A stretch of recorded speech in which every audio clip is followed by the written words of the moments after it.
నిజంగా మాకు ఇప్పుడు ఒక సినిమా తీస్తున్నామండి, లాసు లాభం పడుతున్నాం, ఏంటో లెక్కలేసుకోవాలి, డిస్ట్రిబ్యూషను ఓన్ డిస్ట్రిబ్యూషన్ చేయాలి, ఆ సినిమా బాగుంటే అన్నీ బాగుంటాయి, లేకపోతే ఇది అదే మోడల్లో మా రాజుగారు చేసేవాళ్ళు అండి. ఆయన చేశాడండి ఒక దీనిలో సినిమాను కొనేవాళ్ళు, ఎన్ఆర్ఐ కొనేవాళ్ళు, ఇది కళామ తల్లికి మన సినిమా రంగానికి ఆయన నిజంగా డెఫినెట్గా ఆయన ఆయన ఆయన కాంట్రిబ్యూషన్ ఆయన చేశారు.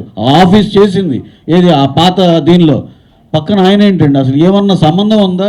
నువ్వు స్క్రీన్ల మీద స్క్రీన్లు పెంచుకుంటా వెళ్ళి 250 230 పెంచేసుకో, నువ్వు వచ్చిన డబ్బంతా లోపలేసేసుకో. ఇప్పుడేంటి అక్కడ కూర్చుని ఆ చైర్లో కూర్చుని ఇదేంటి ఇది అన్యాయం జరుగుతుంది, సింగిల్ స్క్రీన్ అన్యాయం అవుతుందని మాట్లాడతా. ఆయనకు ఉందండి, ఆ అర్హత ఆయనకు ఉంది మాట్లాడటానికి, ఎందుకంటే వాళ్ళు కొన్నారు. శిరీష్ అన్నకి అంటే ఎస్విసి ఆఫీసు ఎన్ఆర్ఐ సినిమాలు కొన్నారు ఇప్పుడు దాకా. సో శిరీష్ అన్నకి కష్ట సుఖం తెలుసు, హిట్ అయితే ఫ్లాప్ అయితే మంచి మైక్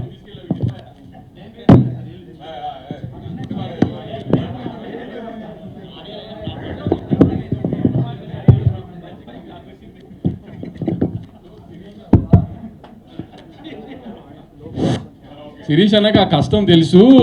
పక్కన ఉన్న ఇంకొక 300 స్క్రీన్లు ఉన్న కష్టాల్లో ఉన్న ఎగ్జిబిటర్కి ఈ కష్టాలు తెలియకపోయినా ఇవన్నీ చెప్తున్నారని రావని ఉద్దేశం. శిరీష్ యాక్చువల్లీ నిజంగా తెలుసు, ఎందుకంటే ఇప్పుడు పెద్ద పెద్ద హిట్ సినిమాలు ఎలా చేశారో అంత పెద్ద ఫ్లాప్ సినిమాలు కూడా చేశారు. సో ఆయనకి పెయిన్ తెలుసు. సో ఆయన బ్యాలెన్స్ అవుట్ చేస్తానికి ట్రై, కానీ ఆయన మరి ఎందుకు నిన్నంత అవసరం లేని నిన్న కూర్చుని మాట్లాడుతూ అయిపోయేదానికి అదంత జరిగింది. ప్లస్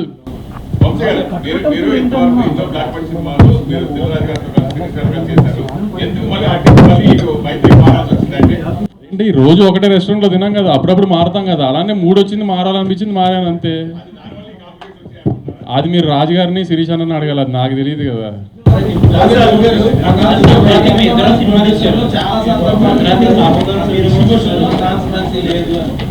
సార్ డిస్ట్రిబ్యూషన్లో ట్రాన్స్పరెన్సీ లేదని మేము ఎప్పుడు అనట్లేదు, కానీ ఇప్పుడు దాకా ఏంటంటే ఇప్పుడు ఒక సినిమా ఎన్ఆర్ఐ అమ్మేస్తున్నాం అనుకో, మన మేంచి ఒక డిస్ట్రిబ్యూటర్ మీద బర్డెన్ వెళ్తున్నప్పుడు మనకంటే తను ఎక్కువ బాధ్యతగా ఉంటాడు. సో మనం అతన్ని ట్రాన్స్పరెన్సీ అడగాల్సిన అవసరం లేదు.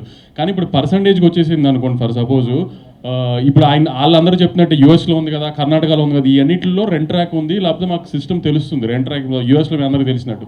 సో అట్లానే మాకు ఇప్పుడు పర్సంటేజ్ మీదకి వెళ్తుంది కాబట్టి మీరు అన్నట్టు ఫుట్ఫాల్ పెరిగినా, థియేటర్స్ వాళ్ళు బాగుపడుతున్నా, అన్నీ జరిగినా మాకు ఆ రెవెన్యూ సైడ్ ఎంత పెరిగిందో తెలియాలి. కాబట్టి మాకు ఆ ట్రాన్స్పరెన్సీ కోసం రెంట్ ట్రాక్ కావాలి అంటున్నాం. ఇప్పుడు దాకా ఏంటంటే మరి పర్సంటేజ్ వచ్చిందో అది వేరు, రెంటల్లో ఉన్నప్పుడు వేరు కదా. రెంటల్లో ఉన్నప్పుడు డిస్ట్రిబ్యూటర్ రిస్క్ ఎక్కువ కదా.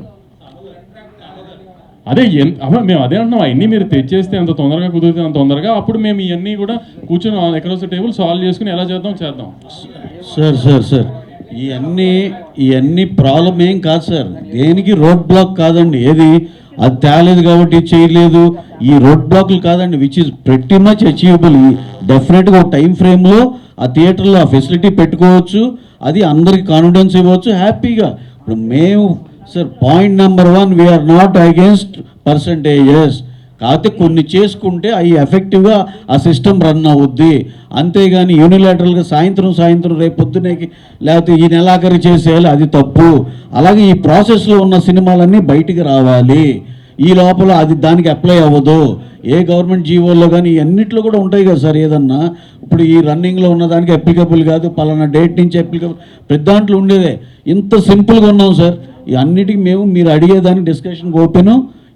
ఇలాంటి సిస్టమ్ ఇవన్నీ కూడా మీ సైడ్ నుంచి ఇవ్వండి, మా సైడ్ నుంచి ఇది హ్యాపీగా దీన్ని బ్రహ్మాండమైన సిస్టమ్గా రన్ చేసుకుందాం అంటున్నాం.